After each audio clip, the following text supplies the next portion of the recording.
All right. You got time Recording up. starting. Time dot is. Yeah. When we going, King? 20. I have a big yawn. There we go. I love that for you. It's International Jazz Day. That's about the notes you don't play. Oh. Great. Let's go.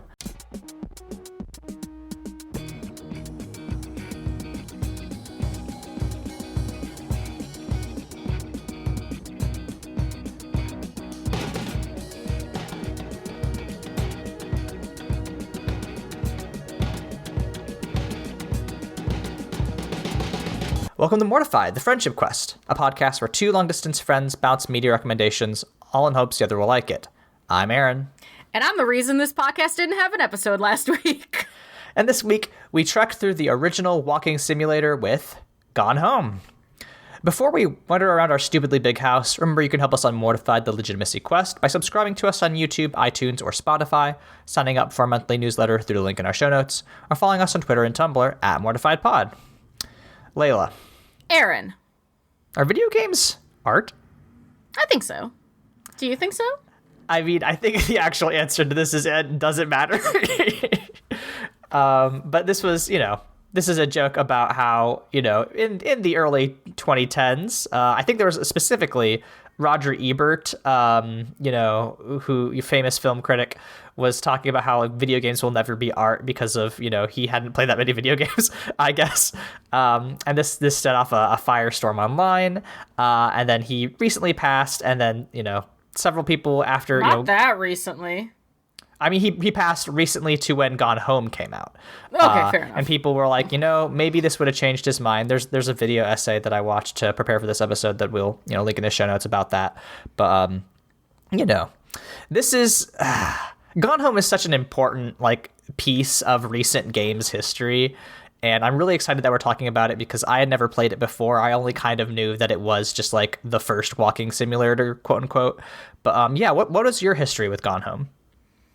Same as you. I'd never played it. I'd heard of it. I didn't really understand its place in games history. So it came out with 2011? 2013. Right? 13. Okay. So interestingly enough, in high school, I went through kind of a video game drought.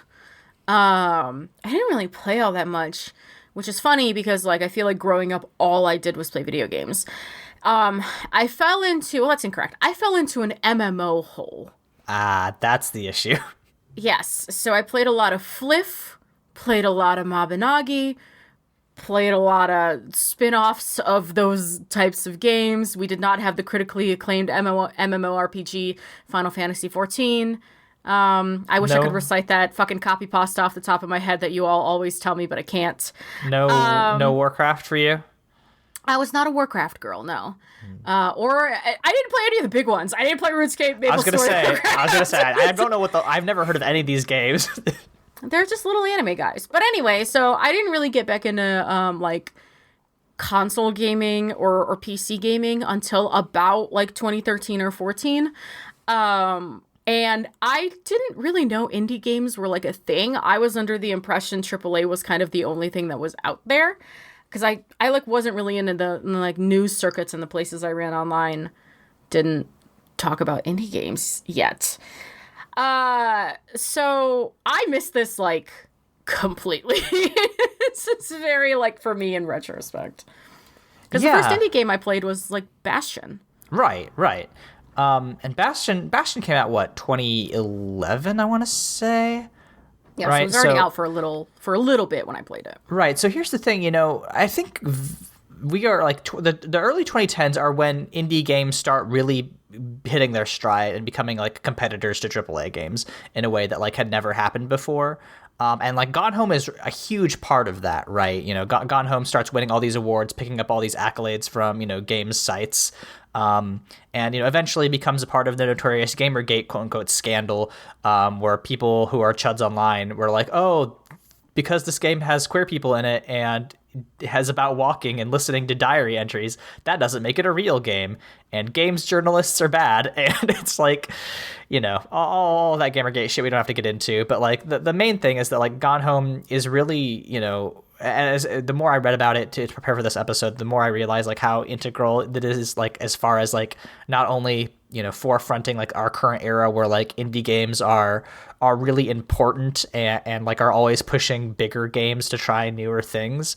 But also, you know, as far as like games coverage, right? Like it was at the forefront of, you know, a lot of interesting games coverage and people like trying to broaden that conversation about, you know, as you know, I think, you know, I think there is a question to be asked about whether or not games are art, but I also think like, you know, what is art is a question you can kind of ask as well.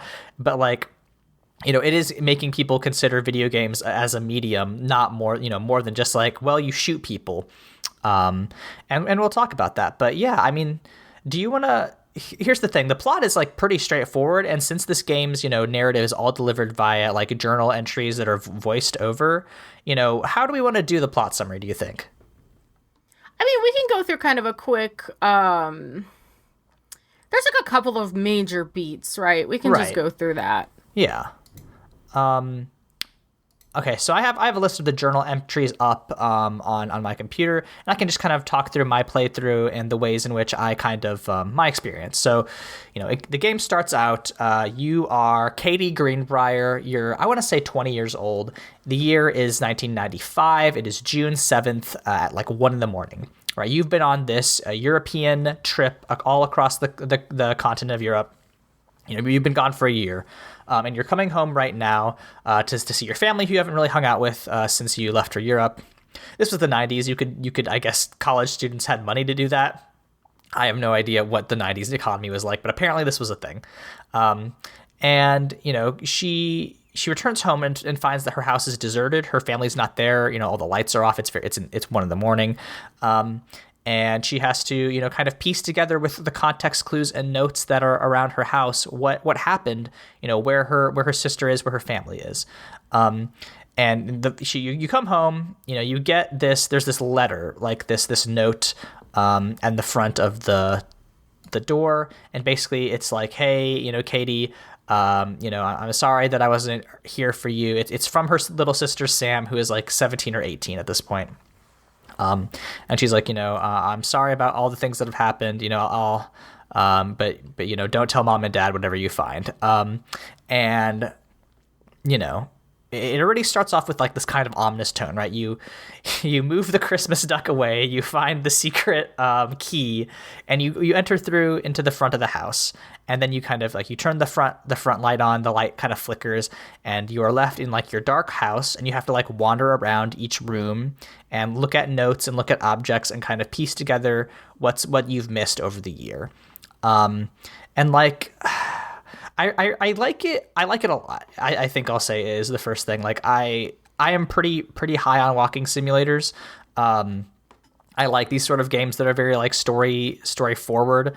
And I you know, I think this execution is very good. This is like, you know, of course, this is one of the first biggest executions of this kind of gameplay style. But basically, you start, you know, in your big house. You realize that some of the areas are locked, and you kind of start walking through. And you start finding these notes from your sister Sam. You know, it starts with, you know, her talking about, you know, she's moving into a new house. You know, things are weird. She's at a new high school. Like, she doesn't have any friends. It's very hard for her. And also, the house that they live in is known as the Psycho House, which is, you know, we don't love that language, right? But like, you know, the idea that your house is haunted, right? That is a first thing, and that's kind of something I want to talk about, Leyla. Is like, do you think this is a horror game in some ways? No. No? I mean, it's like spooky, right? But right. I don't think it's it feels more like this mystery thriller, maybe, you know, but I wouldn't call it horror.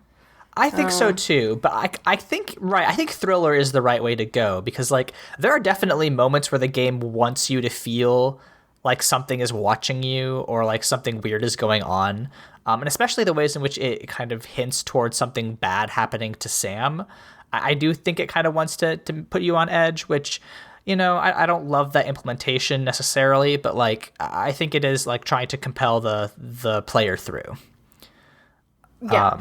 I did also, I think some of the, so you find, aside from Sam's like diary entries, you can find like all sorts of notes and stuff from her at school. One of the ones that hit me the hardest was, just in terms of like a little ouchie, was this kid, this like random nameless kid wrote her a note that was like, hey, like you're the new girl that lives on like the house, right? Like I just wanted to know like if you wanted to hang out or something. And she was like, sure, like why? He's like, oh, I just thought like you looked lonely. Is it okay if I ask you a question? And Sam said yes. And he goes, was it just your uncle that was psycho or does it run in the family? I was like, oh, ouchie. You didn't see that one? No. Yeah, it was an ouchie zowie. Holy shit. Someone wanted to be her, and it was like torn in half too. Like it's like piece of Brutal. Yeah, like it very quickly sets up that Sam is having a bad time in high school. Like it seems very hard, and that's kind of why you understand why she forms such a bond with Lonnie. And the first instance that tipped me off, I was like, oh, this is a game about gay people, was the third journal entry, Big Gold Star, which is, she's talking about the first time she sees Lonnie, who is her love interest. And then she starts with like, you know that feeling where the first moment you see someone, it's like they have a big gold star around them, and you just have to get to know them. And it's like, no, no, Sam, I don't know that feeling. That's not a normal thing, you know. That's a thing you do when you're in love with someone.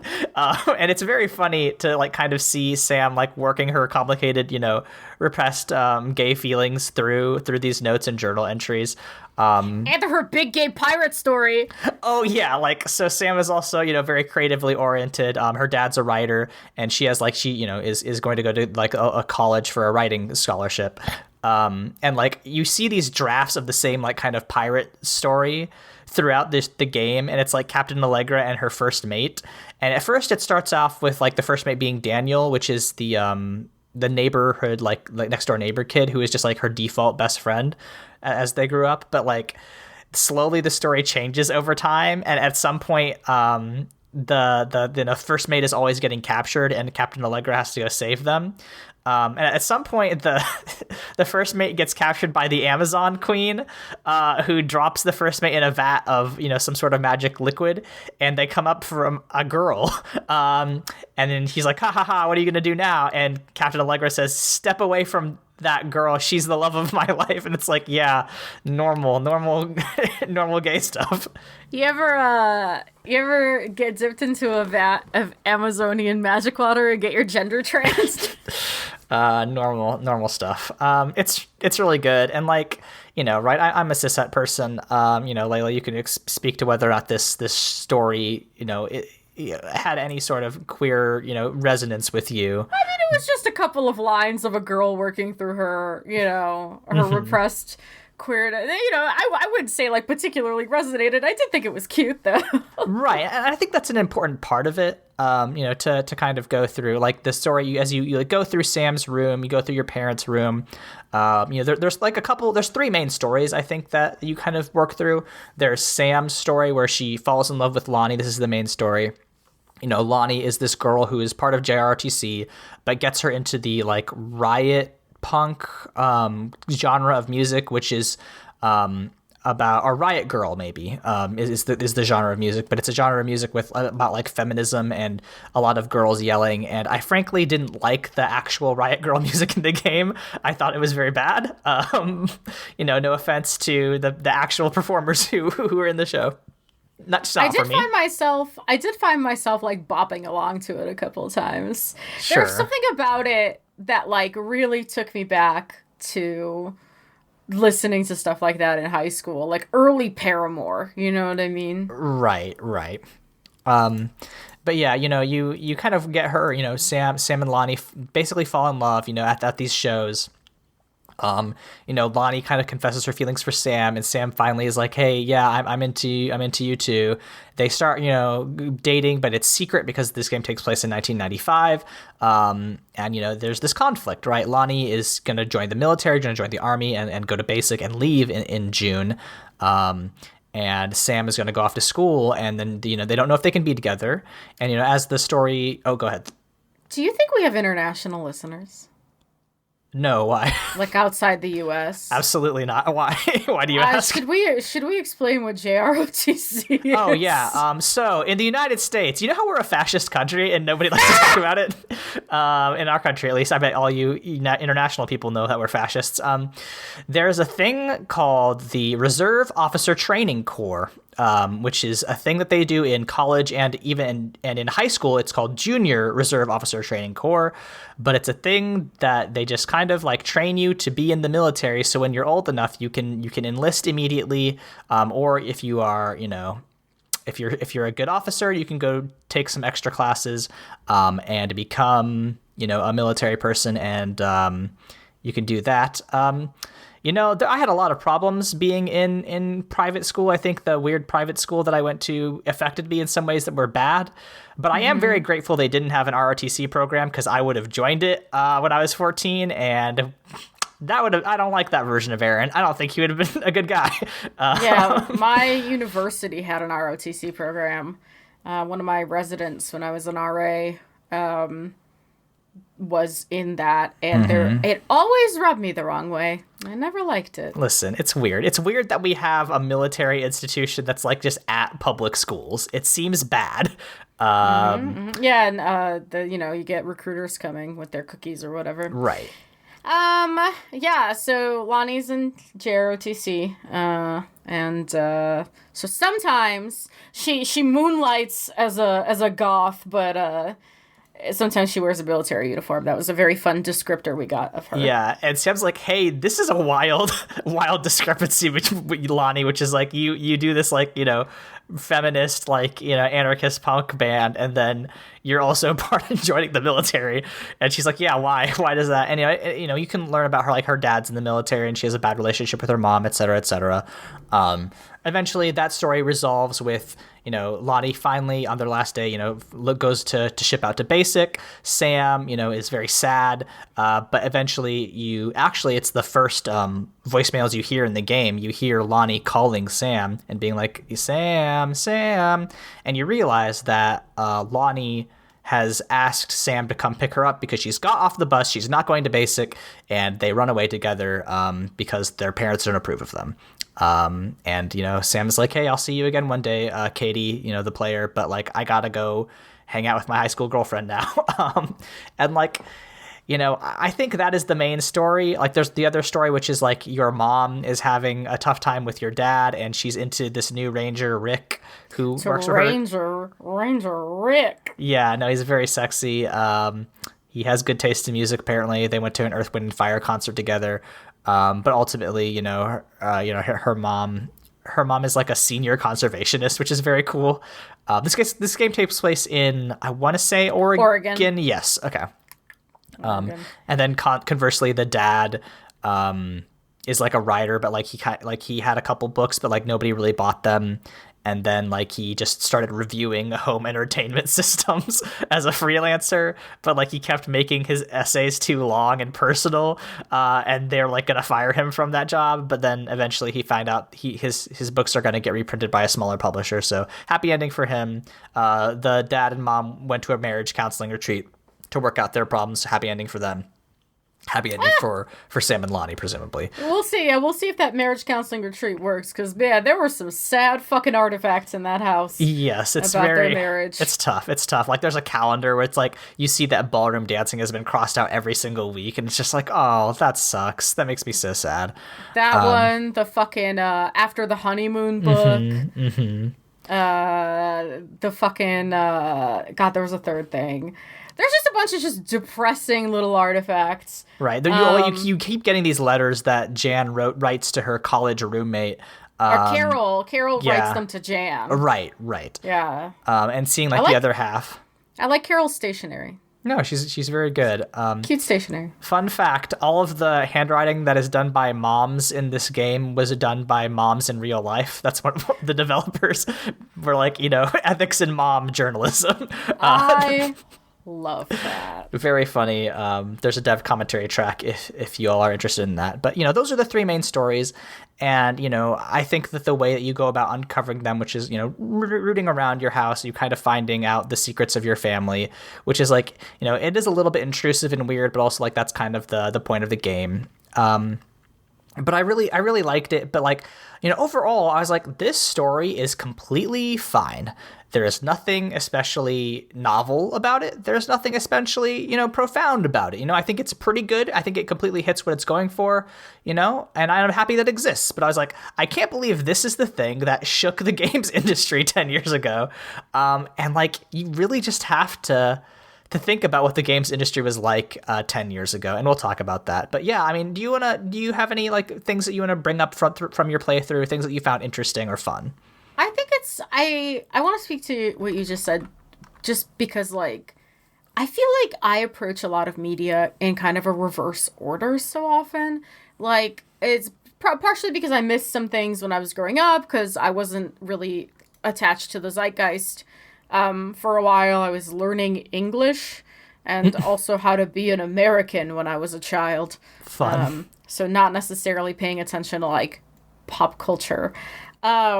And on top of that, like I also quite like a walking simulator, and I love these like story-based, exploratory, like meditative games. So having played a handful of them, like the one I kept comparing this to was Unpacking. Did you ever get to play that? No, I didn't. I never played that. I have it in my Steam library. If you're interested, you can borrow it. It's quite short, and it's the same thing. You're like unpacking a life, right? It's a life in apartments, and there's this particularly cute, or not cute. There's this particularly interesting little moment where your character moves in with her first boyfriend, and you're trying to like unpack into his apartment. But it's actually kind of hard because he doesn't make any room for you. So you're like kind of squishing yourself in and like moving his stuff around to make room for your stuff. And it's very like, it puts you on edge. It's like very frustrating. You're like, I don't like this relationship. This sucks, actually. Right. And then like eventually the game ends with you moving in with a girlfriend. And then you're like building a home together. It's really sweet. And you can like feel the difference between unpacking into the boyfriend's house and making this like life with your gay married partner, and I kept thinking about like that in comparison to this, and I was like, if you're gonna have this kind of like, and this isn't knocking this game because it was like the first of its kind, so like it's really good, but if I were to like make something like Gone Home today, the thing I would want to lean more heavily into, which is what Unpacking did, is like art direction and like making it more stylized, because like the mansion's fine. I didn't particularly get a good sense of atmosphere from anything except for the attic hatch where there's like the red string lights around it. Yeah. So that's my little I think that's my little spiel on that. Yeah. And you gotta have to, this game had a budget of less than $200,000. It was made by like 5 people. It is, indie as can be. Which is so funny because I feel like you could, with today's technology, this isn't a skill thing, this is technological advancement. Mm-hmm. I feel like with today's tech, you could throw this together in like a kind of long game jam. Mm-hmm, right. Yeah, like this is the kind of thing that like, we have so many more like storefronts and pre-built things that like, I guess the voice acting and all the special art was, that kind of stuff like you have to get, but like it does seem like something that you could kind of do very quickly now, which is nice. I'm glad that we kind of got to the point where 10 years later, we can churn out Gone Homes like this. But yeah, I just want to, looking through my notes, there's a couple bits I wanted to talk about, because I think it's really fun to see that, like, firstly, like seeing the, the letter from Dad as like a reviewer for Home Theater Aficionado magazine, which is very funny. You learn that the person who bequeathed the house to them is Uncle Oscar, and like he was like close to his dad. Do you have a theory? Do you have any ideas about what the Oscar relationship is? Do you? No, I've truly no idea. Okay. I was like hardly paying attention to that part of anything. Right. So there's a lot of like there's some very boring theories that I found out there about Oscar that I don't want to talk about, but I think my personal read is that Oscar is a queer man. And that's why he was ostracized from his family. And like, if you go in, there's a part where you like go into like a secret side attic and you could see all of these things on the wall that look like they're like fashion icons, right? They're like various different fashion things. There's also like something of a sewing machine that's like in a secret compartment, kind of. I think that's not like necessarily secret, right? But like, it suggests that the sewing machine can be concealed. But like, you know, all of that makes me think that Oscar was some form of queer person, and like that's why, one, you know, he is ostracized from his family, and like, you know, Terry was the only person who was like really kind to him. Like, he had clearly stayed, you know, with Oscar until, you know, 1963 when JFK was assassinated. But also, like, Sam and Lonnie like are constantly trying to summon his ghost. Like, at the very end, there's like a full like pentagram like seance laid out, and they were trying to talk to him. But like, I kind of like the idea that like he, you know, has some sort of connection to these people through their shared, you know, identity. I think that's very fun. But yeah, like, I'm trying to think of a couple like moments that really hit for me. There's an assignment that Sam does that you know, has to do with the menstrual cycle. Did you find this? Mm-hmm. Where basically, you know, it's like, put these steps of the menstrual cycle in order, and Sam does it, but like, she also like writes a whole story about like a spy in World War II who has to you know, put something together, and like you know, is like, you know, fighting the Nazis basically, and then is like, this egg will never be fertilized because her love is dead, fighting the Nazis, and like shows that, like, you know, not only is her you know, her creative side coming out, but also she, you know, she wants to, you know, rebel against the structure, and it actually shows like how much of a foil Katie is. I think that there is a moment, right?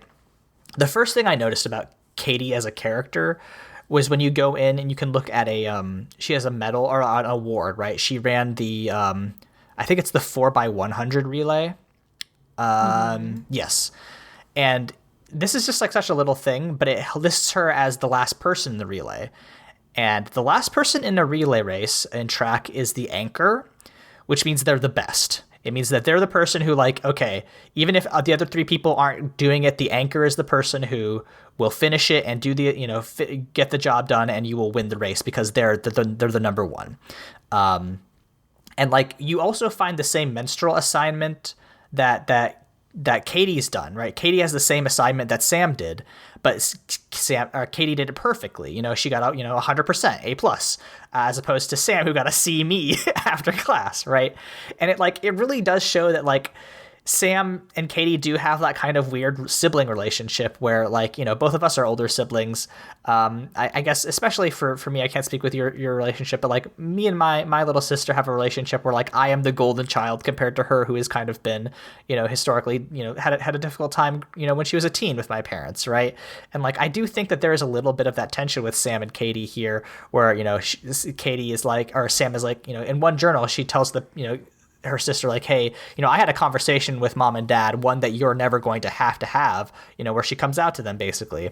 And like, I think that the writing is very strong in this game, and especially the way it's in which they implement those items. But, you know, we could talk through all the main points. But I just kind of wanted to, there's one last one. There's a bit where you are going up to a bathtub, and I fucking loved this. It's really funny, right? Because like, you're halfway through the game. At this point, you don't know what's happened. You step into like a bathroom basically, and you see this splatter of red, and I was like, oh fuck, oh shit. And then you get closer and you see it's like hair dye. You see a bottle of red hair dye on the ground, and then it's like, yeah, I helped Lonnie dye her hair. And I was like, oh, fuck off, game. All right, okay. Like, clearly a very funny joke to try to make you have that reaction, but I thought it was good. Yeah, I really loved it. I also like that. So speaking of like the really strong writing, I like the so Katie doesn't talk at all or much. I mean, you get to know her through two mechanisms. One is finding the postcards that she sent from her little Euro trip, scattered around the house, and she's just this like excitable, like, fun. She's like, I'm in Europe. I got to go through the channel. she's just having a great time in this fucking channel, you know? And she's like, you know, her handwriting's very neat, and you can tell she's like, you know, again, the golden child and very responsible of like sending postcards from everywhere she goes. And the other thing is that her interact commands are custom. So it's not always just like pick up or flip or switch or examine. Sometimes Sam has taste. She finds a porno mag of Gillian Anderson in Sam's locker, and the command is, Sam, come on. it's like, gosh, Sam, all right. There's another similar. There's like one journal entry that I didn't find, but I heard about on when I was looking through YouTube, and it's like Sam kind of like describing her being intimate with Lonnie, you know, having sex or whatever, and Katie's like, nope, not reading that. Puts it back and refuses to let the player read it more, which is very good. Yeah, I also, you know what, I also really enjoyed the way this game kind of played with time, in the sense that Sam's journal is actually the last thing Katie finds. It's what closes out the game. You find the journal in the attic in the dark room. Right. So it's kind of almost like a flashback, like, right, in the sense that you're playing through and you shouldn't actually have the context of the diary entries as you're playing through, because it's the last thing you find. But it's an interesting, like, it's almost soothing to find it, right? Because you're just kind of you're experiencing it in two separate states of time. It's very cool. I thought that was a neat touch, especially considering you're also experiencing like the story. It's not a way of playing with time I see a lot of video games use. And, you know, I have made my stance on this podcast before. I am not a time travel fan. Right. Neither. So having something like this was actually really neat. I was like, oh, that's really like, that's not something I would have thought of, right? That's a cool touch. Right. 100%. So I want to talk about why this game is so important, and like kind of try to get listeners to think about, you know, I don't know how many people listen to our podcast. I don't know how 30. many people. Oh, shit. Wow, that's way more than I thought. Yeah, hey, thanks. Welcome, guys. Thanks for slowly over. Every year we get 10. Yeah, well, I appreciate it. Well, I don't know how many of all 30 of you were, like, plugged into the gaming scene in 2013, but I kind of want to, like... so I don't know how much research you've done, Leyla, but I've got some stats up. Leyla, what do you think the best-selling video game of 2013 was? Just off the dome. I don't know what came out in 20... Was it a Call of Duty? Close. So number 2 is Call of Duty Ghosts, a game that no one has ever thought about after 2013. Nope. There's too many of them. I'll tell you, the best-selling game of 2013 is probably still best-selling. It might be one of the best-selling. It's actually, I know this because I looked this up. It's the second best-selling like console game of all time, next to Minecraft. So it's not Minecraft. Sims? No. Is it a shooter? I don't know. It is shooters. a shooter. It is a third-person shooter. Okay. It's Grand Theft Auto 5. You should have said Rockstar. I would have gotten it if you said Rockstar. I didn't want to give that'll give it away though. Okay, fair enough, King. And like the fact that like, right, Grand Theft Auto 5, a game that like is still pumping out money for Rockstar 10 years later, like a thing that like they just don't want to make more Grand Theft Autos because, you know, right, like eventually, you know, it is more profitable for Rockstar to just keep pumping up the multiplayer for 5 than to like make a new Grand Theft Auto. That might not be 100% true, but you know, there's a reason there's like 10-year gap between this game and 6. But and like that is the kind of ecosystem. The top 5 best-selling games in 2013 were Grand Theft Auto 5, Call of Duty Ghosts, FIFA 2014, Battlefield 4, and Pokemon X and Y. Which like, you know, if you think about video games, right, those are video game-ass video games. It's like, well, you got the Grand Theft Auto, which is the, you know, a murder simulator, right? It gives you the ability to murder people for fun in inventive ways, and that's not a knock. I played Grand Theft Auto in 2013, and I played it for a long, long time.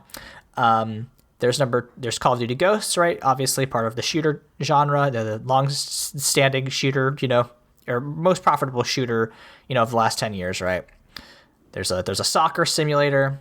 There's fucking Battlefield, because who the fuck knows? And Pokemon, right? Like, And when you think about the verbs of those games, the things that they're asking you to do, it's like, shoot, drive, score, war crimes, capture Pokemon, right? Like, Gone Home is so fundamentally different from all of those in the ways in which it wants you to interact with the world that, like, it really was, like, a novel thing. Yeah, for sure. And again, like, it's just one of those things where I don't know what kind of person I would have been if I, like, had found this at the time, like, because now, again, you play so many walking simulators. There's a title for it now, right? A name for the genre of walking simulator. Right. You have things like Edith Finch. You have things like Journey and Abzu and Kentucky Route Zero. Like, there's so many now. And so playing this, it's like a fun look back into the past and like what kicked all this off, but it's like learning a Snapple fact. Right, 100%. Right, it's like, that's kind of nice. Yeah, it's neat. And which is not to discount the impact of this. No. It's just like the experience of playing it 10 years after intended, right? Like, it's another artifact of its time. Right. And I think to also help put in context, like, why it was important for a game to, like, get a lot of, like, accolades, right, like this, was because, one of the very first, games that got big that had, a queer storyline in it, and, like, to put that in context, right, the big story game... Well, that's game... incorrect. That's Metal Gear Solid. Okay, well, listen. Love can bloom on the battlefield, but... This one was very more explicit about its homosexual stories. But I want to say, like, right, so the big quote-unquote story art game of 2013 was actually probably The Last of Us, right? And, like, if you think about the ways in which the Last of Us franchise has gone fully into, being like, oh, yeah, this is a story about queer people now. And, like, when that was certainly not the case in 2013. Right, when we get, Last of Us 2 is about, two queer girls getting together. And even in the Last of Us TV show, right, there's the famous, episode, at least when it was airing, that everybody's like, oh, this is a story about two gay men. I haven't seen it. I'm sure it's good. But Nick like... Offerman is in it. Right, exactly. And it's just like, I can't believe that, like, this story, like, must have been so important for people 10 years ago, and like it's kind of nice that now it's just kind of like, this is boring, because I think like that's kind of the mark of like when you have a genre has made it. Like, obviously there are still chuds and homophobes out there who are like, I don't want any of these politics or gay people in my video games, but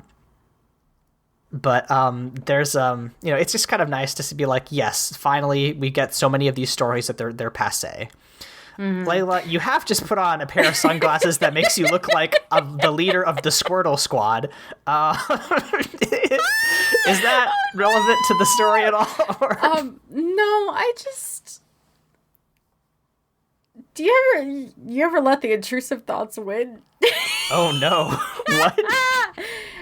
I had an impulse to put them on. I don't know how to tell you this anyway, but I do think it sets the mood for what I'm about to say. Sure, which is interesting. I just want to like take a second. I don't think we've ever talked about this stupid argument of like people being like, oh, I don't want politics in my video games. Here's the problem. All art is political. Games are art, and they are art primarily because they are made by people. If a work is made by a human being, it therefore carries the worldview of that human being. Maybe not intentionally, maybe not, like explicitly, but at the very least, it says, hey, here's what I find fun. Here's what I find compelling. And then you as an audience member get to react to that. The other thing is that everyone has biases. And unfortunately, when you are an oppressed person or a person in the minority of some group, even if your day-to-day is fine, your existence becomes political, whether you like it or not, because other people have made it so. I don't want to be politics. I don't like it. I'm just a little guy. I was born and put on this earth to eat berries and vibe, and no one will fucking let me do that. Because someone else decided that the way I am or the way I live is incorrect based on arbitrary fucking guidelines I did not have a say in. So all art is politics. And if I hear somebody being like, "Oh, I don't want this political woke horseshit," your games have always had politics. It's just politics you agree with, so you never noticed it. Right. If you think Grand Theft Auto 5 doesn't have politics, you're out of your fucking mind. That You're game out of is your gourd, dude. extraordinarily political. Your board has been left fucking behind if you don't think... Or MGS that I brought up earlier? Mm-hmm. Hideo Kojima is the most political game designer, like, that is well known on the planet. Just because it's Japanese politics and you're not fucking picking up on it, don't I really do look like a member of the Squirtle Squad. Yeah, you really do. I'll take a picture and post it on Twitter later. It's really good. They're great glasses. But anyway, so this is listen, I don't think anyone who listens to this podcast has that opinion. No, because we are who we are. But if anyone else around you tells you that horse shit, I have just given you ammo. Go forth, fight the good fight. Right. And this kind of segues into something that happened this week and like kind of really colored this whole conversation, because like if we had this episode, last Sunday, I think I would have been like, yeah, it's fine, and I'm glad that there was a history behind it. But now, because unfortunately a very important video game journalism website, Waypoint, which is Vice.com's, video games vertical, is going to be shuttered in June. It really started making me think about the ways in which games are covered and the ways in which, like, Polygon, Kotaku, right? These are websites that like started doing the coverage of Gone Home and like said like, hey, this is a weird game that you all should play, and like, started picking that up, and like, the fucking, right? I read. One of the most important reporters at Waypoint Radio was Patrick Klepek, and he wrote the review of this game for Giant Bomb when he worked there in 2013, and like had this like very touching and nuanced take that like you probably weren't gonna get back in the day, right? From more mainstream outlets. Although I guess, I don't know, I don't want to malign mainstream outlets. I'm sure they all covered it fairly, but like, it just makes me sad for the ways in which games media has been just utterly like gutted over the past couple of years, because media corporations like continue to try to chase their profits. And like, I just thinking about Gone Home and the ways in which like people are truly trying to tell stories that are not just about shooting people and feeling cool and power fantasies, right? A lot of those games become successful and like reach their audience because of reporters and the work that various journalism sites do. And like, I think Waypoint Radio did some of the best reporting on games and analysis over the past, 6 years. And, it made me the kind of person that I am today. So if you take anything out of this, maybe go to waypoint.vice.com, check out some of their articles before they're gone, and think about the ways in which media, shapes the current landscape, and influences the games that are to come, because, so much of my taste is shaped by podcasts and websites that recommended games to me. And, I'm very worried for the future in which, we don't have voices that are not like either very much corporately owned or, influencer driven. And I think we are all at a loss because of the ways in which media is being consolidated. That's all I wanted to say. Leyla, do you have anything before we want to move on to our marketing minute? No, I just, I'm glad you got to speak on the departure of Waypoint. Yeah, it's if we have any billionaire listeners, I am currently accepting marriage proposals. I think it's time to bring back fucking patroning the arts. That's right. So if you want to be like the next Medici family with me, where you just like marry me and I cook and I clean and I can tell you how I'll get that ring, I'll just like make it rain to a bunch of outlets, and guess what? I probably won't track their profits. As long as they're not like embezzling, I think it's okay if the line doesn't always go up. Economies aren't meant to grow in perpetuity. So if you would like to subsidize a small sector of the video game media market and get a wife out of it, 716. I'll bleep that in the edit. Thank you. Please don't put your actual phone number right here. God. All right, Leyla. So now, fast forward 10 years, you and your billionaire husband are subsidizing not only new video game outlets, but new video game companies, video game designers. And we have the option to make the next artsy innovation in games. This is going to be Walking Simulators 2.0. What do you think is going to be the next weird artsy leap in games that kind of gets people to be like, oh, yeah, this is making me think about video games in a new way? We actually start isekaiing bitches. Ah, yes, the end-all of virtual reality. Yeah, I think it's time. And listen, it doesn't have to be anything like future tech, right? I think we can manage a bespoke experience where we basically have people put on a VR headset and then we consensually and with a signed waiver chloroform them and then take them to like a LARP island. I see. That would be pretty cool. Just do a Marie Antoinette peasant village, but for video games. Yeah. I'm thinking about verbs. I'm thinking about the ways in which what are games asking us to do lately? And I don't know. I guess I would like to, I don't know, maybe it's some advancement in edugainment, right? Where it's you are learning, you are truly actually learning a skill through video games in a way that actually teaches you something and enriches your life beyond, just listening to a story get told to you. Maybe it's like a Michelin cooking mama. Yeah, I mean, kind of, right? But that seems a little easy. Maybe it is I'm thinking about that video essay because they talked about how Roger Ebert once said that, movies were machines for generating empathy. And I'm wondering how we can make, video games also fit that. Because I absolutely do think that there are some video games that fall into that same empathy generating mode. I wonder if it is just an Assassin's Creed animus, just puts you behind the eyes of somebody and has you live out their life. I mean, that is just kind of what walking simulators are, though. So if you're talking about verbs, I think who we could hook up with in this partnership, David Attenborough. I think.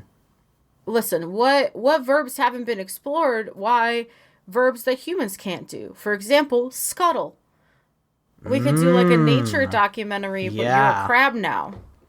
Okay, I'm here for this. You can learn how crab lives, and then you get killed by whatever predator crabs get killed by, and then the second playthrough, you're the predator. You start to learn about the circle of life. March of the Penguins VR. I see. Okay. And then this is how we get the backing of Greenpeace, right? Because we make it into a thing about climate change. And this is how the revolution wins is through video games. We get the gamers on our side. We take down the energy companies. We move it to a new green future. This is it. Yes. We've done it. This is it. I've done it. I've solved climate change again, by the way. I've solved climate change before. Probably multiple times on this podcast. On this podcast, and also now that I think about it, in a work improv exercise one time. Amen. Excellent. Great. Well, Leyla, when we are not solving all of the world's problems on this podcast, where can we be found on the internet? You can find me at LEYLSES. Okay, so listen, I'm trying to draw. I'm trying to work on my webcomic. I'm a very busy lady. It's happening slowly. You can follow my journey of restoring and refinishing a balalaika for the next couple of weeks. Which, if you don't know what that is a Russian triangle guitar. I did purchase one in a fit of pique, and I will be restoring and repainting and refinishing it on my vacation in a couple weeks. So tune into my Twitter for that. Excellent. Very good. Cannot wait for that. You can find me on Twitter at AaronSXL, where I tweet about tabletop RPGs, health policy, and writing. My main website is aavoit.com. just posted a new video on my YouTube channel. That's AA Voigt on YouTube, where I am. It was about Capitalites by Sam Wee, and how I think that is an interesting evolution into like the commedia dell'arte and the ways in which we use archetypes to express characters and tell stories, but also how we tell ourselves a story about ourselves. So check that out if that sounds interesting to you. You should check it out because like 500 people follow him already, and every time I go snoop on the comments, everyone is exceedingly kind. Because Aaron is good at reviews, and then what you should also do is you should leave a comment and you should say that you came over from Mortified so that you know you have synergy in the fucking media universe that we're building over here. If you leave a comment that says that you are a Mortified listener on my YouTube channel, I will personally respond to you. Like, that's 100%. I like some of those. I get a bunch of, sometimes I get weird comments that are just like, oh, video, I thought you don't, I thought I got one person who was like, oh, I wish that you didn't review tabletop games, and I was like, but this is the whole channel. But like, yes, if you say that you're a Mortified listener, I will respond to you. Thank you so much. I do another podcast with our friends Michael and Josh. That's at The Bible Boys. This week we're going to talk about how there's a guy on Twitter who believes that the Saudi Arabians are keeping the Nephilim in a chamber, and they're going to use them to destroy the Earth. And I watched several videos about that this weekend because my life is a disaster. Yeah, I'm sure your YouTube algorithm is fine. It's really bad now. But the good news is that basically all conspiracy theorists are just ripping off Ava, is what I've learned. Yeah. It's a little bit embarrassing. But Anyway, I would like to issue an apology. We did not have an episode last week because I thought I lost my keys at the mall and looked for them for 3.5 hours. They were in my car. That's on me. Sorry, folks. Listen, it happens. I'm just glad that you did have your keys after all. I did. They fell between my seat and my console. Next week we will be doing Lord of the Rings: The Two Towers. Oh shit. That's the next movie. That'll be cool. And then hopefully, if we have enough brain cells, which we should, because I'm going on vacation, we'll do Zacharying after that. And the only reason I mention that is because we have been asked for it. It is on the list. It has been on the list. We just keep pushing it off because we're 30 and sleepy. Sorry. We're so sorry to that one person. We will get to it, I assure you. Yes, in 2 weeks. Hopefully. Our theme song is Obsolete by Keshko. For the album Filmmakers Reference Kit Volume 2, you can find more of their music at keshko.bandcamp.com. Layla, do you have a closer in mind? Okay, if you don't have a closer, I'll use, in memoriam of Waypoint Radio, I just want to wish all of our listeners a good night. Fuck capitalism. Go home.